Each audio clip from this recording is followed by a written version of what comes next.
पाठ 7 समास कंपाउंड। शब्द रचना की तीसरी विधि है समास द्वारा शब्द निर्माण।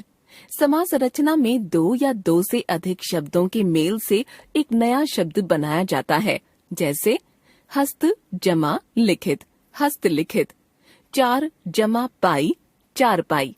दश जमा आनन, दशानन। राजा जमा पुत्र, राजपुत्र। समास प्रक्रिया में जिन दो शब्दों का मेल होता है उनके अर्थ परस्पर भिन्न होते हैं तथा इन दोनों के योग से जो नया शब्द बनता है उसका अर्थ इन दोनों से भिन्न होता है। समास रचना में भाग लेने वाले पहले शब्द या पद को पूर्व पद तथा दूसरे शब्द या पद को उत्तर पद कहा जाता है।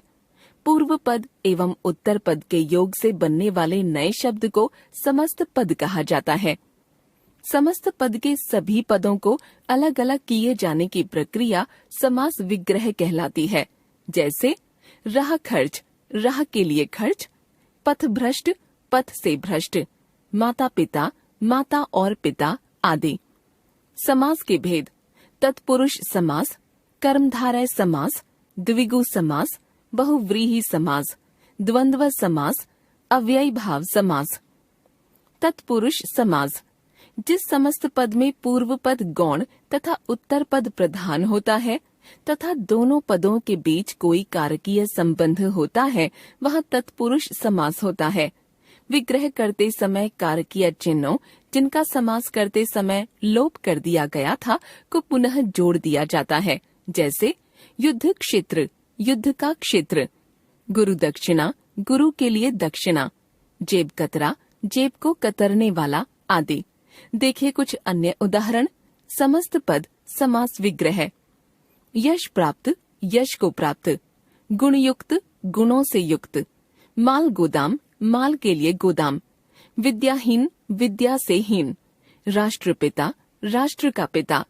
आत्मविश्वास, आत्म पर विश्वास। डाक गाड़ी, डाक के लिए गाड़ी। कष्ट साध्य, कष्ट से साध्य। गगन चुंबी, गगन को चूमने वाला। भयभीत, भय से भीत। ग्राम पंचायत, ग्राम की पंचायत। आप बीती, आप अपने पर बीती। कर्मधारय समास। कर्मधारय समास में या तो पूर्व पद विशेषण या उत्तर पद विशेष्य होता है अथवा दोनों पदों के बीच उपमेय उपमान का संबंध होता है तथा इस समास का विग्रह करते समय दोनों पदों के बीच कारकीय चिन्ह या परसर्ग नहीं आते, जैसे विशेषण विशेष्य संबंध। विशेषण जमा विशेष्य समस्त पद समास विग्रह। नील जमा कमल, नील कमल। नीला है जो कमल। पीत जमा अंबर, पीतांबर। पीला है जो अंबर वस्त्र। नील जमा कंठ, नीलकंठ। नीला है जो कंठ। भला जमा मानस, भला मानस। भला है जो मानस। उपमेय उपमान संबंध। उपमेय उपमान समस्त पद समास विग्रह। चरण जमा कमल, चरण कमल। कमल के समान चरण। भुज जमा दंड, भुज दंड। दंड के समान भुज। राम जमा रत्न, राम रत्न। राम रूपी रत्न। मुख जमा चंद्र, मुख चंद्र। चंद्र के समान मुख। द्विगु समास। द्विगु समास की सबसे बड़ी पहचान है कि इसका पूर्व पद संख्यावाची विशेषण होता है तथा उत्तर पद किसी समूह का बोध कराता है, जैसे चतुर्भुज, चार भुजाओं का समूह। पंजाब, पांच आबों का समूह। चवन्नी, चार आनों का समाहार। अतः विग्रह करते समय उत्तर पद के साथ समूह या समाहार शब्द अवश्य जोड़ा जाता है।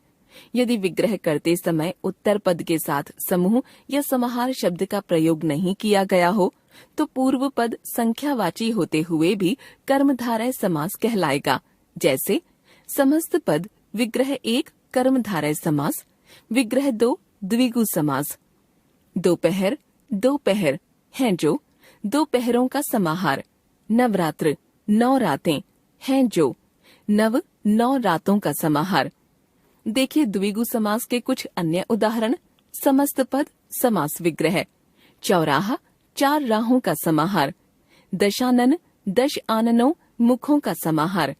शताब्दी, 100 अब्दों वर्षों का समाहार। पंचवटी 5 वट वृक्षों का समूह। नवग्रह नवग्रहों का समाहार। सप्ताह 7 दिनों का समूह।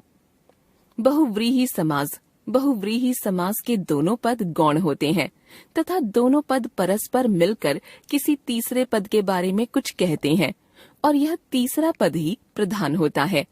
उदाहरण के लिए पीतांबर शब्द पीत तथा अंबर इन 2 पदों से मिलकर बना है। यदि इस शब्द का विग्रह पीले रंग का अंबर या वस्त्र किया जाएगा तो विशेषण पीत तथा विशेष्य अंबर होने के कारण यह कर्मधारय समास का उदाहरण होगा।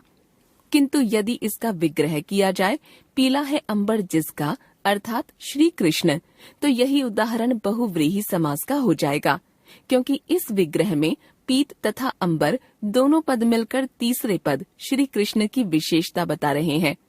देखिए बहुव्रीहि समास के कुछ अन्य उदाहरण। समस्त पद समास विग्रह प्रधान। मुरलीधर मुरली को धारण किया है जिसने कृष्ण। नीलकंठ नीला है कंठ जिसका शिव। चक्रधर चक्र धारण किया है जिसने विष्णु। गजानन गज के समान आनन है जिसका गणेश। घनश्याम घन के समान श्याम सांवला है जो कृष्ण। त्रिलोचन 3 है लोचन नेत्र जिसके शिव। मेघनाद मेघ के समान करता है नाद जो रावण पुत्र इंद्रजीत। द्वंद्व समास। द्वंद्व समास में दोनों पद प्रधान होते हैं, अर्थात कोई पद गौण नहीं होता। समस्त पद बनाते समय दोनों पदों को जोड़ने वाले अव्ययों और तथा या आदि को हटा दिया जाता है। जैसे माता पिता माता और पिता। दाल चावल दाल और चावल। चाय कॉफी चाय या कॉफी। अच्छा बुरा अच्छा या बुरा। अन्न जल अन्न और जल। सीता गीता सीता और गीता। रात दिन रात और दिन। हार जीत हार अथवा जीत। अव्ययी भाव समास। जिस समास का पहला पद कोई अव्यय अविकारी शब्द होता है उस समास को अव्ययी भाव समास कहते हैं। जैसे यथाशक्ति पद यथा और शक्ति के योग से बना है। इसका पूर्व पद यथा एक अव्यय है और इसका विग्रह होगा शक्ति के अनुसार। अव्ययी भाव समास के कुछ अन्य उदाहरण देखिए। यथा समय यथा समय के अनुसार। प्रतिदिन प्रति दिन दिन या हर दिन। भरपेट भर पेट भरकर। हर पल हर पल पल। आज जन्म आ जन्म से लेकर। प्रत्येक प्रति एक एक। हमने सीखा शब्द रचना की वह विधि जिसमें 2 शब्दों को मिलाकर एक शब्द बनाया जाता है समास रचना विधि कहलाती है। समास प्रक्रिया में जिन 2 शब्दों का मेल होता है उनके अर्थ परस्पर भिन्न होते हैं तथा इन दोनों के योग से जो नया शब्द बनता है उसका अर्थ इन दोनों से भिन्न होता है। समास रचना में भाग लेने वाले पहले शब्द या पद को पूर्व पद तथा दूसरे शब्द या पद को उत्तर पद कहा जाता है।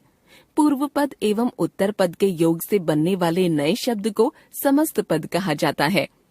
समस्त पद के सभी पदों को अलग अलग किए जाने की प्रक्रिया समास विग्रह कही जाती है।